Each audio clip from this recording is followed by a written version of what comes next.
The idea behind my project comes from the desire to find out what once was. It's incorporating ideas around memory, presence and trace together.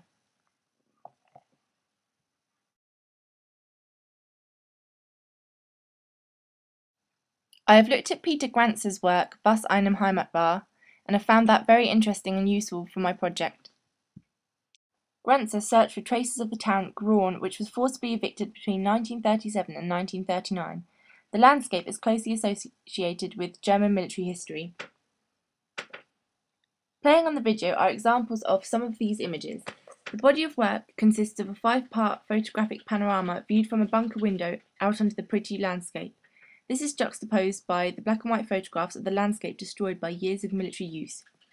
He includes stage-sculpted objects like grenades and bullets in typologies, as well as a 16-minute movie. All of the mediums Grantzer has used to display his work would work well for my project, and I'm particularly interested in the stage sculptures he exhibited, as I would like to delve more into the possibilities of reconstructing things from Roman times for my project.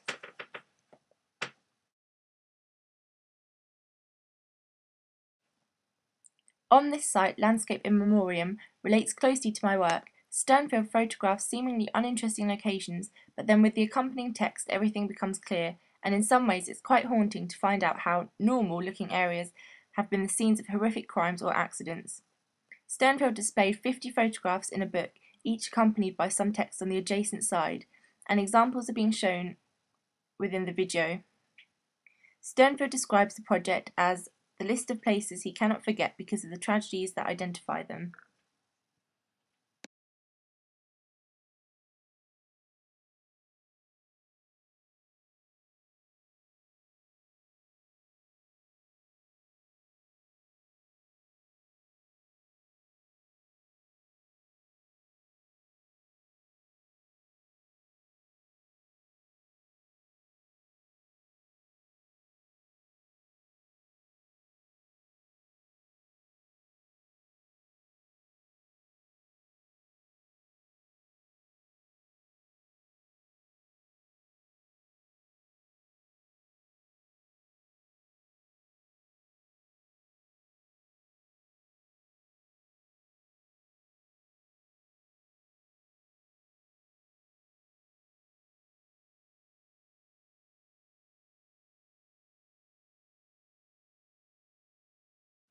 My first photo shoot took place in Fotheringay, at the site where the castle once stood, yet if you didn't previously know it was there are little clues to tell you about this. It simply looks like a small hill covered with litter.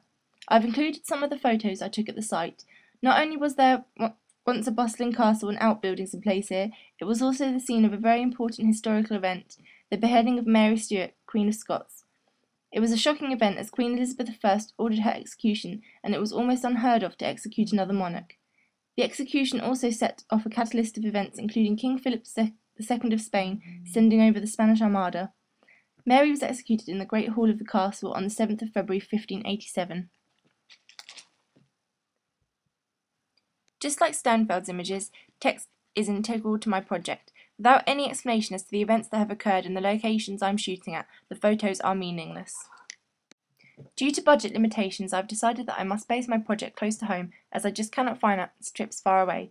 Luckily, Colchester is well known for its connections with the Romans and has many interesting areas within the town that are perfect for my project. My dad took me out to the locations I visited, and he has a great knowledge of history and explained various features I would never have noticed prior to him telling me about them. This is part of the pre-Roman defensive system for the Celtic town that was here. You see this big earth bank over here, runs all the way along where this bridleway is now, for several miles in that direction, and it actually starts 2 or 3 miles in the other direction. You see it carries across the main road here on the right hand side where the trees are, that's the bank. Where the bridleway is now would have been a ditch in front of it. So this is part of the defences that the Romans attacked when they conquered Colchester. The Romano-Celtic temple, situated in Gosbecks Archaeological Park, was built in around 100 AD and was made up of an outer building surrounding the temple. This area would have been used for religious ceremonies and festivals. Nothing exists on the surface of the earth, bar the markings where archaeologists have marked out the layout of the temple, which can be seen here. The exact markings are clear to see when close up, yet from further away are more difficult to view. This area is quite bleak really, and the actual site of the temple is mostly used for dog walking or jogging, etc.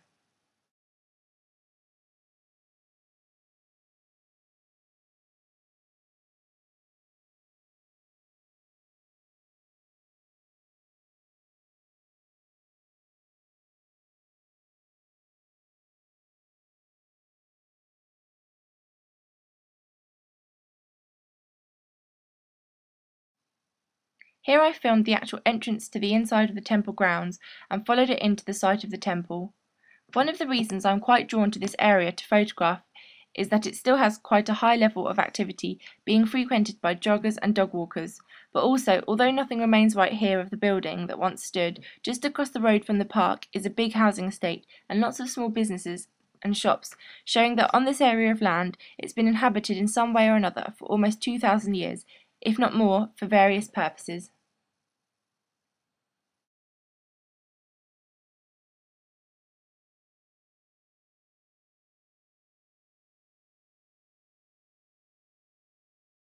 This is an artist's impression of the Roman theatre, also situated on Gosbecks Archaeological Park.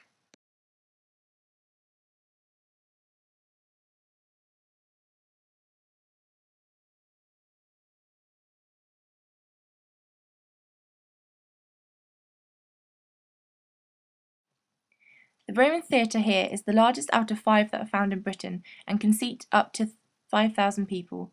You can quite clearly see the marks outlining the edges of the plan of the theatre here. It was built around the same time as the temple, but both were abandoned in the 3rd century and the building materials were taken elsewhere. The video is now panning over to where the temple is, just directly ahead of where I'm filming.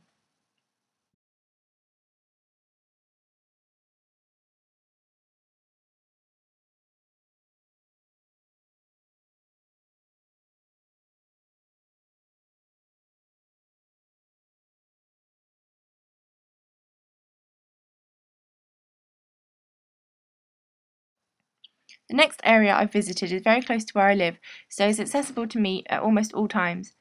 I have laid an old Iron Age map over the top of a modern satellite image so it's easier to place the areas together. The pages are scanned from a book my father has, and the second scan shows Gosbecks as well as the Shepham Way area. The meadow filmed was once the site of Roman temples and buildings, although here, unlike Gosbecks, there are no markings or anything on the ground. The area is used for cattle grazing and whenever the fair or circus comes to town. Just like Gosbecks, the area is surrounded by modern-day housing settlements.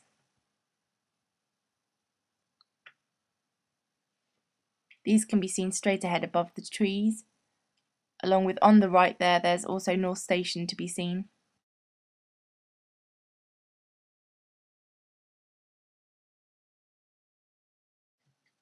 I have drawn out the locations on a map of Colchester to give you an idea of how the areas are spread out. The first 3 are relatively close to one another, whereas the others are somewhat dotted around.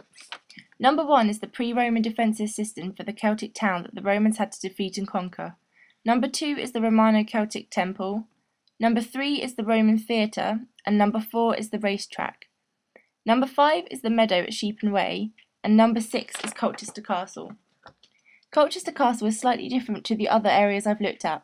It's built on top of the foundations of the Roman Temple of Claudius, but there's a structure built on top of these foundations. The structure dates back to Norman times. The castle has a museum within it at present day, which I intend to visit as soon as possible, as from the 7th of January 2013 it will be closing until the spring of 2014 for redevelopment. But from the 9th of March till the 7th of April 2014, the castle will be open and stripped bare of all its contents, so this could be a really good opportunity for me to get some photos. Another area of interest is along Mersey Road and features a racetrack only recently discovered. It's actually the only known racetrack to be found above the Alps and is quite unique because the starting posts were also found on the site.